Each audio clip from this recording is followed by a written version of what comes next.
Eh bien, rebonjour et bienvenue sur l'espace dédié au site mécaniqueuniverselle.net. Le site qui essaie de démontrer que l'humanité dans son ensemble évolue vers son ultime perfection. Nous sommes une entité, une identité. Nous sommes un ensemble, l'humanité. Depuis son origine, depuis que nous nous sommes séparés, depuis que nous nous sommes distingués, parce que séparés, c'est peut-être pas le terme, mais depuis que nous nous sommes distingués des autres primates, eh bien, l'humanité dans son ensemble, le phénomène humain, voilà, ça serait peut-être le phénomène humain ou la totalité humaine, je ne sais pas comment on pourrait appeler notre espèce en fait, sans que ça soit espèce, c'est dommage, c'est bien sûr que nous sommes une espèce, mais ça enlève un peu du côté spirituel qui est la particularité profonde. On n'est pas les seuls être vivants à avoir une conscience de la spiritualité. Les éléphants, je pense, les baleines, etc. Il y a beaucoup d'espèces qui sont à ce niveau-là. Mais on ne peut. Il est important de se distinguer sans s'affirmer aux dépens. Voilà. Sans se sentir supérieur, sans se croire. Nous avons un autre rôle dans l'évolution du vivant et donc dans l'évolution de la création, puisque l'évolution du vivant, c'est la suite, c'est une partie de l'évolution de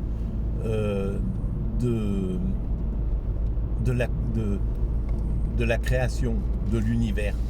Nous faisons partie de cet univers et nous sommes comme une excroissance, pas une excroissance, mais parce que ça serait un truc aussi péjoratif, mais nous sommes une pousse, une des pousses, un bourgeon de cette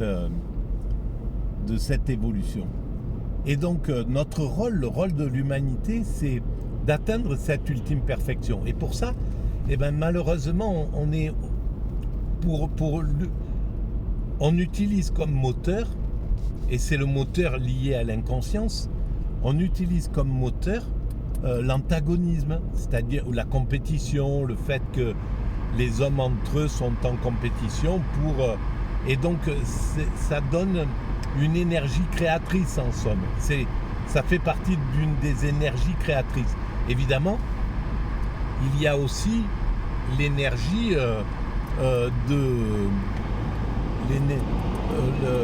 l'énergie, on pourrait dire, positive à la limite, hein, une énergie qui serait l'entraide, l'association, le fait de travailler ensemble au lieu d'une compétition féroce, une compétition ludique et respectueuse. On pourrait utiliser tout ça, on sait le faire, mais pour l'instant on est encore dans un système d'évolution qui doit épuiser de la violence, épuiser aller au bout du pire pour pouvoir pour qu'il y ait une sorte de châtiment et qu'on puisse poser des interdits. Voilà, ça maintenant, il y a par exemple à la sortie de la guerre 39-45, il y a eu tellement ça a été tellement horrible, mais évidemment que tout au cours de l'histoire, ce genre de choses s'est présenté, bien sûr, c'était pas la première fois, mais l'humanité a dû mettre un interdit majeur et fondamental, les crimes contre l'humanité, faire un tribunal international, etc. Tout ça, c'est issu de la violence. Tout ça, c'est issu du mal. Mais à la sortie de ce mal, il y a eu une sorte de bien. Et c'est ce qui va se passer avec ce qui se passe par exemple en Palestine et qui cristallise la société aujourd'hui et qui fait que, eh bien, à mon sens, c'est comme ça que je le ressens, le judaïsme sortira bien plus fort, bien plus proche de sa vraie nature, etc. Il retrouvera sa vraie nature parce qu'il va être obligé, et d'ailleurs c'est ce qui se passe, une grande partie de la communauté juive s'oppose à ce que les gouvernements israéliens imposent, évidemment.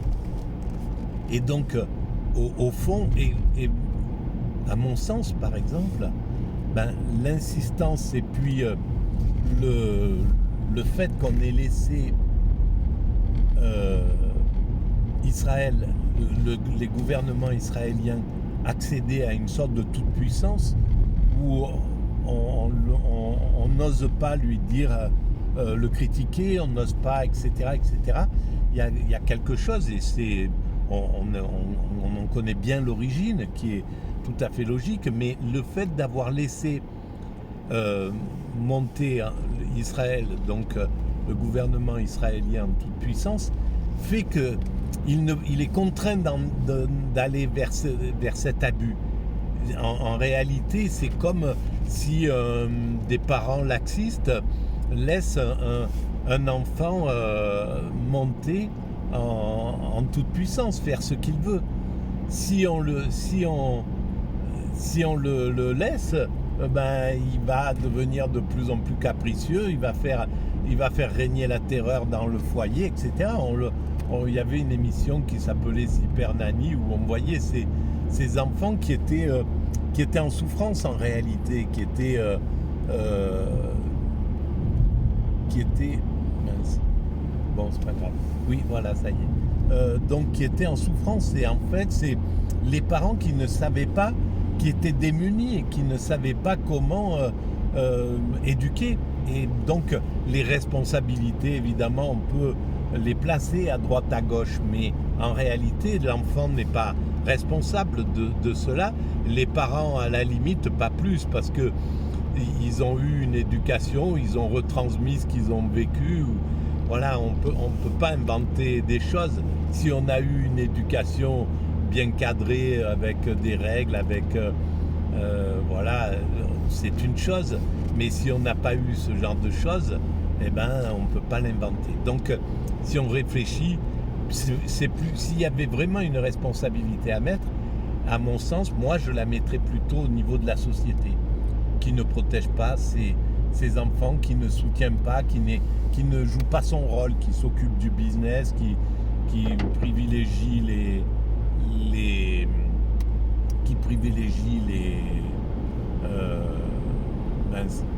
qui privilégie l'oligarchie, qui privilégie le marché, voilà, et qui ne s'occupe pas réellement de ce dont il a la charge, en fait.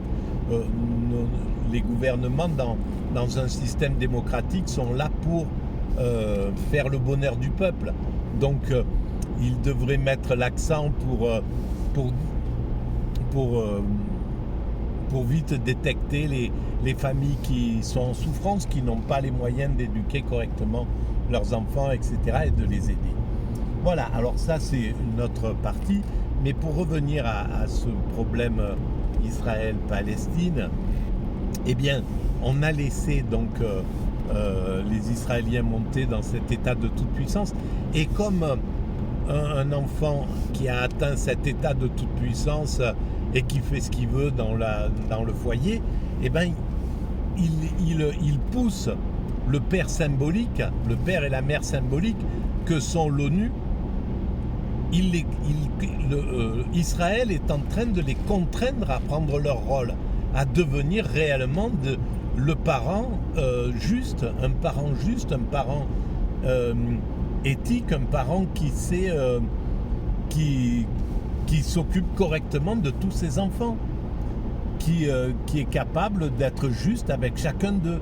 de dire tu arrêtes de taper ton frère, tu arrêtes de maltraiter un tel, et toi le grand frère tu ne pousses pas ton petit frère à taper l'autre petit frère, etc., etc. Parce que c'est juste ça en fait, c'est aussi simple que ça cette évolution de l'humanité. Et donc Israël, et c'est pour ça que c'est ce que j'ai écrit sur TikTok. Et bon, j'ai reçu des critiques bien sûr, parce qu'on ne peut pas tout expliquer, c'est en 4 lignes ou 5 lignes, donc c'était pas possible, c'était en réponse dans une réponse que j'ai fait ça. Et je dis que, eh ben oui, là c'est la communauté juive, là elle est dans son rôle depuis la nuit des temps. En définitive, elle travaille à l'évolution de l'humanité. Ça, c'est quelque chose de fondamental. Et quand elle se considère comme l'aide en fait du divin, c'est ceux qui sont chargés d'enseigner l'idée de Dieu, du divin. Eh bien, ils sont dans cette dimension. Alors, évidemment, si on ne s'élève pas à la complexité des choses, on va tout de suite critiquer celui qui se comporte mal. Et le gouvernement israélien se comporte mal, c'est clair. Et il se comporte mal parce que l'Occident n'ose pas l'arrêter. C'est un petit peu comme si... C'est un petit peu comme si on a dans sa famille ou dans ses amis quelqu'un qui rentre dans la voyoucratie et qui commence à devenir un petit voyou, puis etc. Et on le laisse faire parce que soit on n'ose pas, soit on est un peu fier de le voir devenir un petit caïd, etc. Mais ça n'est pas l'amour, parce qu'on sait très bien que ça finit par une balle dans la peau ou de la prison ou... Ils sont très rares, hein, ceux qui finissent, voilà, même, comment il s'appelle, Totorina, qu'on a laissé monter comme ça en toute puissance, et l'État italien est hyper responsable. Et ben voilà, il est allé au pire, comme l'enfant gâté qui casse tout à la fin, qui peut tout détruire parce qu'il... Personne ne l'arrête et il ne sait pas comment s'arrêter lui-même. Mais voilà, il finit malgré tout en prison et déchu. Voilà. Donc c'est pas vrai que ceux qui disent qu'ils aiment Israël, qui défendent Israël en le laissant faire, c'est pas vrai que c'est de l'amour. Pas du tout ça. C'est de l'orgueil, c'est tout ce qu'on veut, mais c'est absolument pas de l'amour. Si c'était de l'amour, il lui dirait non, ce qui est trop précieux pour nous en tant qu'État.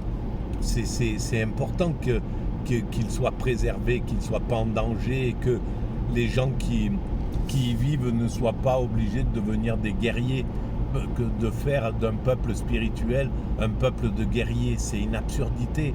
On va sortir de ça. Il faut qu'on t'aide à sortir de cette chose-là. Et donc, je pense que le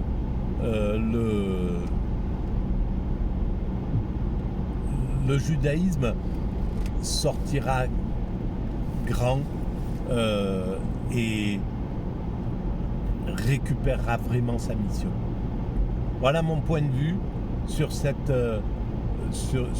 qui est en train de se passer là-bas. Je ne voulais pas parler de ça en fait, mais bon, je vais parler du désir de guerre de notre président et puis de l'Occident en règle générale. Donc ça sera pour la prochaine vidéo. Voilà, si vous pensez que cette vidéo a un peu d'intérêt collectif, vous pouvez mettre des pouces, vous pouvez vous abonner, vous pouvez laisser des commentaires, vous pouvez aller visiter le site mécaniqueuniverselle.net où j'explique pourquoi l'humanité va obligatoirement vers son ultime perfection. Et vous pouvez envoyer le lien à vos amis. Voilà. Merci de votre écoute et à très bientôt.